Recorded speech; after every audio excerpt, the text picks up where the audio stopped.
All right, y'all. So here with my guy Dhizzy. What's the Dhizzy word? Dee. What's the word? We're gonna go ahead and lace my man. This is Conversations with Mar. We chopping it up with Mar. Big So, facts. with my guy, man. I've been rocking with him now for a few years, man, and he's a fellow veteran, just like myself, man. You already know. Appreciate you for your service, big dog. Hey, likewise, bro. Yeah, thank you for everything you did for your country, man. It's a big deal, brother, and a lot of people don't understand. They think it's easy, the things that we did or accomplished, but there's a lot of sacrifice that go into doing what we did, man. So. Where you from, man? Tell us where you from. Hey, yo, it's your boy Dhizzy Dee, man. I'm from the Bronx, New York.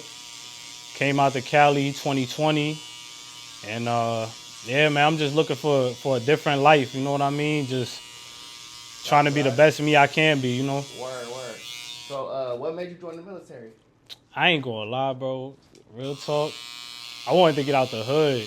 I felt like it was more of like, as a kid growing up, I seen everything. I did a lot.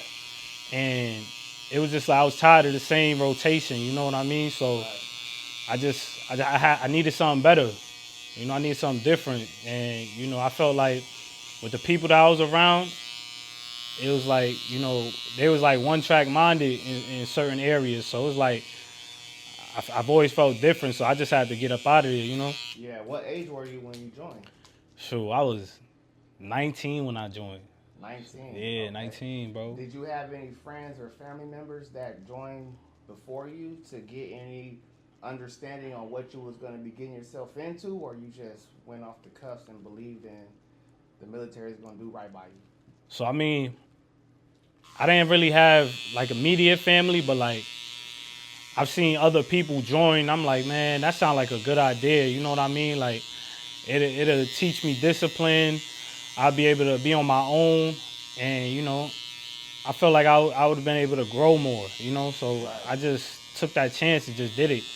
You feel me? I mean, so how was it at 19 leaving the crib though? Like, was it nerve wracking? Were you nervous? Were you scared? Or you was excited? How was your emotions and energy at that time? I ain't gonna lie, bro. I felt like that's what I was supposed to be. You know what I mean? Like there was nothing that was holding me back. I had bigger ambitions, and it was like I felt like that would have put me on the right track, and it did. So did you leave fast? How was your process? Was it a quick process? Was it a long process? Like from the moment you went to go meet your recruiter, how long did it take you to meet him before you was getting shipped out to boot camp?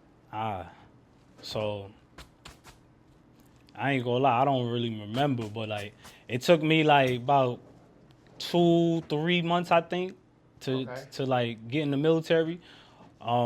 Did you have any change of hearts in those 3 months? Like, man, maybe I shouldn't, or you was all Nah, bro, I was all in, bro. Like I was on autopilot the whole time. Okay, so nothing could have changed your mind. Nah, nothing, nothing at all, bro. Okay, good. That's what's up. So how was your basic training? I ain't gonna lie, basic training was a breeze. You know what I mean? Where'd you spend it at? So I was at Fort Jackson. Jackson. And for the people, where is that at? South Carolina. Yeah, South Carolina. Okay, what was your MOS? So I was a 92 golf, man. That's a culinary specialist is what they call it. Okay. But a lot of people say cook. So you know what I mean? Cooked for the soldiers. Yeah. Okay. Mm-hmm. Were you a cooker before that, or that was just how'd you get into that MOS? All right. So basically, what happened was, I used to cook a little bit back home and all that when I was a kid, growing up. But it was more like that was the only job that they was offering me. Because the ASVAB, like my score was kind of low, so they wavered my score, and they got me in as a cook. So I was like, hey, look, just get me in. Yeah. You feel me? Like I was cool with that. And did you deploy at Oh, all? I went to Ukraine, I went to Poland, but there was no combat zones I went to, so that was a good thing. Yeah, that's a blessing. Yeah, most definitely. Oftentimes, people feel like you have to go to war, right? You have to go to Iraq. You have to go to Afghanistan. You have to go to these places to be a valid soldier. Nah. And that's not the case, man, because everybody's job is important. You know what I'm saying? Everybody's job is important, no matter if You back on post, or if you out there, you know, outside the wire. Right. When you outside that wire, man, anything goes. Facts. You know, when you on base, it's a little safer. Nah, that's and what definitely. people don't understand is like, not everybody joined the military to go to war. Nah, not at all, bro. Right? I didn't join the military to go to war. Not at all. They told me it's a chance I could go to war. That's a fact. They said, hey, nigga, you might be able to get shipped out. You signed on that dotted line, man. It's a once chance. you sign that line, you belong to them. Mm-hmm. You know what I'm saying? You're there. So so basic training was a breeze for you, or was it difficult at all? Or? I ain't gonna lie, it was a breeze because it's like it's a lot of working out that you need to do. Did you go in shape? Yeah, I was already in shape, so it was like I wasn't worried about that part. The only part is like you're a team, so it's like you can't do everything by yourself. You're not going to. You know what I mean? Right. So if one person gets smoked, like you gotta do push-ups and sit-ups and all that, run. Y'all all gotta do it. Right. You feel me? So did that bother you at all when you first got in? I ain't gonna lie. When I first got in, it was like, man, what the hell? Cause motherfuckers just can't get right? Yeah, but at the same time, man, I took it as motivation. Like, yo, I need this. I need some push-ups. I need some sit-ups. I need to run. So it's like, you know, it was fun, but after a while, it get a little annoying, you know? So you was looking at it more in a positive aspect opposed to being negative about what's going on. Oh, yeah, at the end of the day, you there. Exactly. So you can't really be like, man, I quit. Because once you there, you there. That's a fact. You know what I'm saying? So complaining is not going to do anything for you. Nah, right? You can not complain all you want, but your ass is still going to get up in the morning and show up to formation. That's a fact. And they going to make sure of that. And then you get that good breakfast, too. Yeah, you feel me? That's true. They give you 3 hots in the cop, man. And a lot of people, because when I joined, you said you was 19. When 19. I joined, I was 27 when I joined. So when I joined, I already went in with the mental capacity of I have to complete this. Facts. There's zero room for failure. That's a fact. You know what I'm saying? I had people back at home expecting for me to accomplish certain things. You know what That's I'm saying? how I felt too. Right, I ain't gonna when lie. you tell people that you join the military, like they already expecting for you to go and do this crazy, outrageous shit, right? So when you come home, they don't want to hear, "Oh, I got kicked out," or "Oh, Facts. I failed," or "Oh, I got like no, nigga." Yeah, because you can't like, especially like basic training and AIT, that training portion. If you don't pass that, bro, I don't believe you're a veteran. You're a soldier at all. You know what I mean? I agree. So I agree because like we were just talking about, man. There's so many people that we served with or we entered with, going to basic training, and you see these people fail. That's a fact. A lot of people don't make it. A lot of people can't get through it. Not at all. So I use them as motivation for myself. Facts. Hell no, I'm not gonna be like that guy. I'm gonna make sure I, do what the fuck I gotta do so I could give myself in the best possible position. So just get out of this shit. You know what I'm saying? For real. So did you get a lot of support from your family while you was in basic? Did you get letters and fucking care packages and shit? So I don't remember getting no care packages, let alone letters. Nah, actually, I think I received like a couple letters from my moms and my pops. Okay. But, none of the homies. It wasn't, none of the homies, bro. None of the homies took the time to write. None of the homies, bro. Not even send no newspaper articles? Nah, none of the homies, bro. Damn, man, that's tough. I mean, because those letters help you get through basic training, though. You know what I'm saying? Those letters are important, man. And for me, I was blessed because I had my dad. I didn't get a lot of letters. My wife wrote me a lot. But my kids were too young to write me. Of so course. I would get like pictures and shit. My grandmother would write me from time to time. Rest in peace. But my dad, man, he was the one that would send me newspaper clippings, sport articles.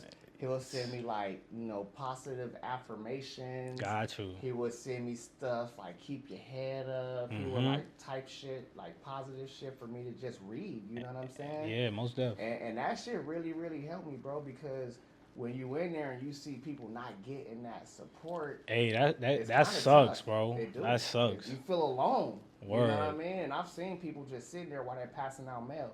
You know, people are getting their name called 10, 15 times. You know what I'm saying? Mm-hmm. And then you got guys out there that ain't getting their name called at all. You feel me? Nah, And not at all. it sucks for a lot of those guys. You know what I'm saying? Mm-hmm.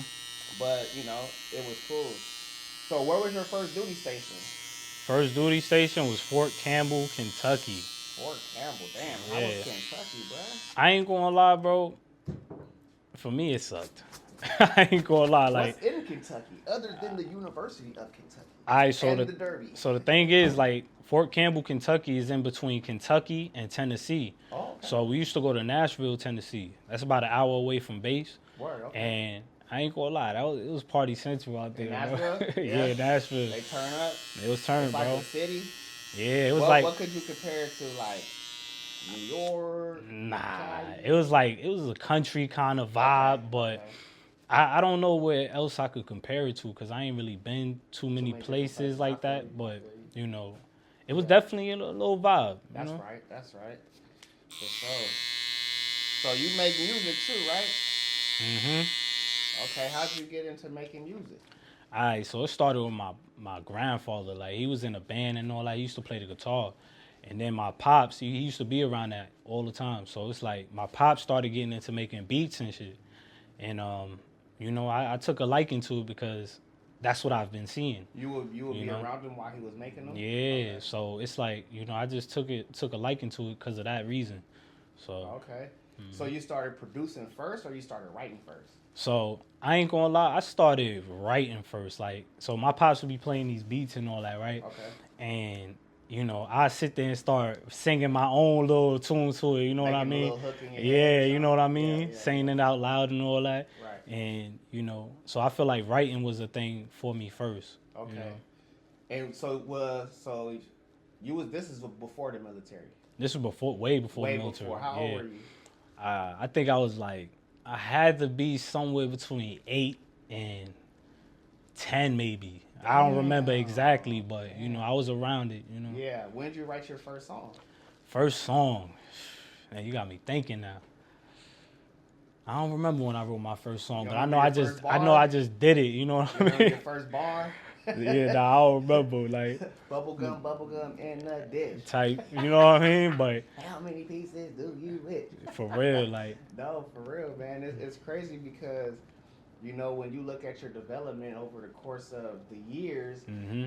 do you really feel like back in the day, it was more of a hobby and then it started getting more real for you? So you had to switch up your topics, your your whole structure of how you are making your music. So back in the day, it was maybe more fun, more of a hobby. Right. And then as you started getting into it, did it become more of something like, I'm going to take this shit serious and I don't give a fuck what nobody say. Right. I'm about to fucking make music. Right. So was it harder for you as you got older because you were more in tune to music and you were more of a critic of yourself? Or you expected more of yourself? Or was it just always fun for you? So I feel like when I was younger, it was more of a hobby, and I just did it without worrying about how people feel about it. Okay. But the thing is, back then I didn't even drop half of the music that I made. And as I got older, it became a little harder because I started becoming more. I started thinking more of how people would feel or how what people think of my. About to present to the world, right? Yeah, exactly. Yeah. So it's a little different now, but I feel like since I was young to now, I feel like I've been a little bit more willing to drop my music and not care about what people think. Right. So it's an on and off thing a little bit. Okay. So what's your inspiration when it comes to music? What inspires you?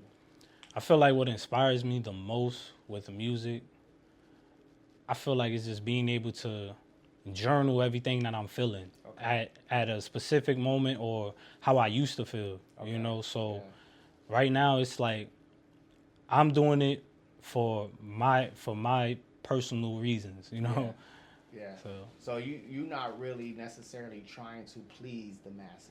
nah. Okay. But then I heard I got there's some things that I don't want to say in music that other people would like to hear. You know what I mean? Yeah. So For like example. for example, certain situations that go on, Okay. like whether that's like the streets, Okay. whether that's like mental health or whatnot. Yeah. You know, a lot of that stuff I don't go through. Mental health is a thing for everybody. For sure. But Absolutely. as far as like the street and stuff, that's not me. But I Yeah. know I can talk about it. I know how to talk about it because I've seen people go through stuff. Yeah. I've been around people, so Who it's did some like, things. yeah, But then that's kind of like falsifying your music in a sense. yeah, exactly, Right? and 'Cause that's it's misleading. exactly. Right? So if you rap about smoking weed and you don't smoke weed, you can encourage somebody to smoke weed Exactly. because they think you doing the same thing. Exactly. And music do have power, Mm-hmm. and words have power, right? So when you writing these raps, who are you thinking about? Are you thinking about kids, like what you don't want? Like I want to make sure these kids gain something out of this, or are you just on some? I don't care who listens to this shit. I just want to go off the heart. A lot of the time it be like I be thinking about, who's this gonna affect? Yeah. Like the kids. You know what Yeah, I mean? yeah. Because it's a lot going on right now too. True. But Facts. and then there'd be other times where it's like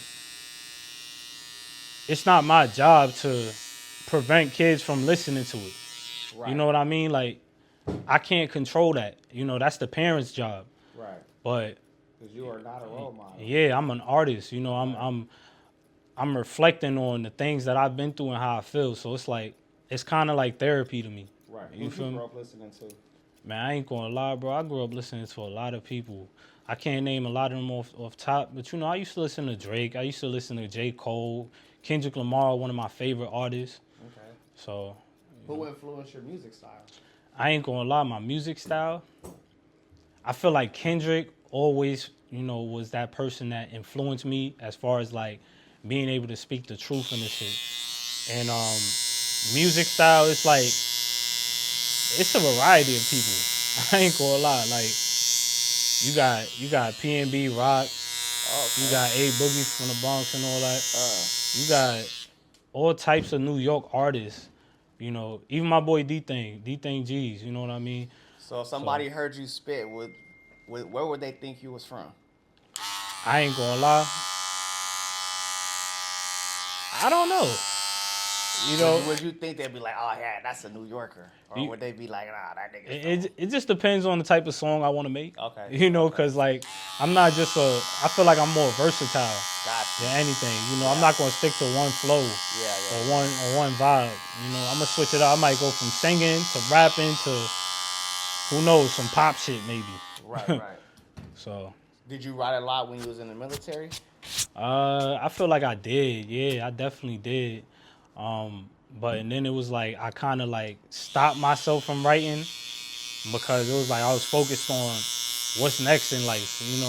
Yeah. I got goals that I need to meet as far as like, becoming a man. Right. So you don't think you could have made your music and figured that out, or you were just too young to find that balance? I feel like I was too young, man. Like I feel like I was more into like just partying and living life. Okay. And I kind of regret it at times. You kind of got sidetracked? Yeah, most definitely. So when did you get back into it? Like after the military, was it like immediately when you got out, or did it take you time to like kind of develop Did you lose passion for it, or did you just like put it on the back burner? Where was you at? I feel like I started losing passion for it. Because you wasn't doing it. Yeah, because I wasn't doing it as much. Yeah. And I just got caught up in my own troubles, and I just didn't know what I wanted to do with life. Did you have any other soldiers in the military with you that made music? There was a couple, but we ain't never really put nothing out. Oh, okay. So you didn't have nobody to sit and write with, or sit and go to the studio with, or somebody that understood where you was at with your music. There was one person, but like I said, bro, we never really put it out. So I kind of like veered off from them a little bit. Oh, okay. Mm-hmm. Okay. So how'd you get to Cali? You just wanted to try something different? I ain't gonna lie, man. I had a shorty out here. Oh shit. And I was like, I ain't trying to go back to New York, man, because it's like, once you get out the military, it's like, do I go back home? You know, how people gonna look at me if I come back home? You To know? being in the same situation. Yeah, you feel me? No, you're So, right about that. Because a lot of times people will expect for you to be on some big boss shit when you get out. Nah, You that's know, a they want fact. you to have big trucks, big rims, fat cribs. You For know what I real. mean? When you come back to the hood, you're supposed to be the man. Even real. when you come home on leave, right? When you come home on leave, or you come home on fucking, any reason you visit the crib, the people that know you left to go serve your country, they expect for you to come back like in a greater state than you left. And sometimes that's not always the case. Nah, that's a fact. Because you know how the military is, man. The military kind of fuck your head up. Your finances could be fucked up. Crazy works. Yeah, man. A lot of people go through different things. So coming back home, it should be like that breath of fresh air. But sometimes it's not always like that. Nah, because bro. going home, like I said, they expect for you to just accomplish all this wild shit, right? Yeah. So even when it comes to the money part, people just think you got bread like that. And People we think don't. like, nah, my nigga Dhizzy coming home, he gonna take us to the club, nigga, we VIP, BIG, we All getting that, bottles, nigga, what's happening? Yo. You know what I mean? Then when you come home, it's like, who looking out for me? Yeah, it was, Ain't nobody gonna, pull up on me with a bottle. mm-hmm. Ain't nobody gonna offer to, put it on the VIP table. Mm-hmm. And a lot of times it's like, because they expect for the military to have put you in a position to where you can You take got care of money the and whole all hood. that, right? Yeah, you gotta take care of the whole hood. Nah, it now, don't nigga. work like that. It don't, not at all. And a lot of times, man, we struggling worse than the people that we left in the hood. The difference is we have more to look forward to. Yeah, absolutely. Because of the benefits that comes after, right? So the benefits that come after the military, how was that for you? I ain't gonna lie, bro. It's good, but there's times where I be feeling like, I don't appreciate it as much, but it's actually been worth it, man, because it's like I could have been in a whole different situation where it's like I don't have no benefits, and I'll be messed up, So the military, the benefits, it definitely gives you a lot of open doors. It has a lot of different opportunities. Yeah. So. Do you still keep up with any of your buddies, your soldiers? Oh yeah, most definitely. One of my boys up in Bakersfield right now. Oh, word? Mm-hmm. Nice. These relationships is crazy, man. I'm telling you, bro. I met a lot of my friends, a lot of people I still keep up with to this day in the military, bro. And I never even imagined that, man, because when I joined the military, I wasn't even going to make no friends. I was like, man, fuck all these niggas, man. I'm about to just go do what the hell I need to do and get the fuck up out of here. That's man. a fact, bro. I don't want to deal with none of the extra shit. Fuck all you niggas. That's a fact. Man, a week later, it's like, man, this nigga over here from South Carolina cool than a motherfucker, man. Hey, dude over here, buddy from Chicago, hey, that's my dog right there. And over time, you can't help but to build relationships with people, right? Especially when you in the mud. Yeah, because they help you get through those moments when you fucking going through it mentally, physically, or emotionally, or you just don't want to do certain things, you know what I mean? At the end of the day, you have to do it. That's a fact. Right? You gotta go do that ruck march. You gotta go do that PT test. You gotta go do that battalion run. You gotta go to the field for 30 days. Crazy. Nigga. No shower, baby wiping for 30 days. It's crazy work, but you gotta do it. And it's easier when you're doing it with somebody that you really fuck with. You know what I'm saying? Yeah, that's a fact. A lot of my buddies who I was really cool with, like, yeah, we complain the whole damn time, but it's funner when we're together. You know what I mean? I'm going to listen to you complain, you're going to listen to me complain, and hopefully this day go by faster than we expect. And doing stupid shit in the field. Yeah, just to, make time go by, just to laugh, just to joke, just to, you know what I'm saying? Just to kind of have some type of normalcy in life. You know what I'm saying? Because a lot of times it's so business-minded in the military that they suck the fun out of being a soldier. That's a fact all the time. And it's cool because you know, it's bigger things that they're trying to get us prepared for. Oh yeah, most definitely. War. You know, when we're preparing for war, like, do you really want to have fun while you're preparing for war? And you wouldn't believe who's in the military too. It's a lot. It's a lot of people you wouldn't believe that's in that motherfucker. My God, people, you like, how the hell you Like, get in here? damn. They need to fire your recruiter, bro, because ain't no way in hell you doing all this shit and, you know, you're a douchebag. You know what I mean? But these are the same people you serving your country with. You know what I mean? And they got all these broken profiles. They got all this shit that people really be on the whole time, man. It was funny that you say that, bro, because it's like I seen a lot of that. Like, man, how many people you see on the profile crutches and all that? 2, 3, 4 years. You know what I'm saying? And they get out with 100% disability chilling. rating. Chilling. Big chilling. I might want to go back in just because. I wish I was if I was a barber in the military, I would have stayed in, bro. Because I would have been able to make some side money, you know what I'm saying? But being that they really don't pay you like that in the military, that was a lot of my deciding factor to get out. And they was trying to ship me down range again. And I already gave you one deployment, nigga. I ain't trying to do another one. You know what I'm saying? That's hard on everybody involved. Wife, kids, family, you know what I'm saying? So I feel you 100 on that. Money was one, and, you know, deploying was another one. But I didn't have a side hustle. I didn't have a backup gig. I didn't have none of that stuff, man. So in between pay periods was hard for your boy, you know? I couldn't call home and ask my mom for money. I mean, I could have, but who joins the military and just to borrow call, money? yeah. Just to call home and borrow bread. So I was trying to show them that the decision I made. Be a failure. Right. You know what I'm saying? Straight up. So, did you have a lot of support back at the crib as far as like your mom and your sister? Oh yeah, most definitely. Okay. Yeah, family, they always call, check up on me, see how I'm doing and all that. Okay. And yeah, I mean that was definitely a good, you know, a good thing. And you know, I had my friends and all that I served with, so it was like, you know, I was a little bit busy always. Yeah. How often did you go home? Man, I went home just holidays. Like holidays mostly. 4-day weekends? 4 days sometimes. Okay. Yeah. Because I know for me, how far was you from home? Sure.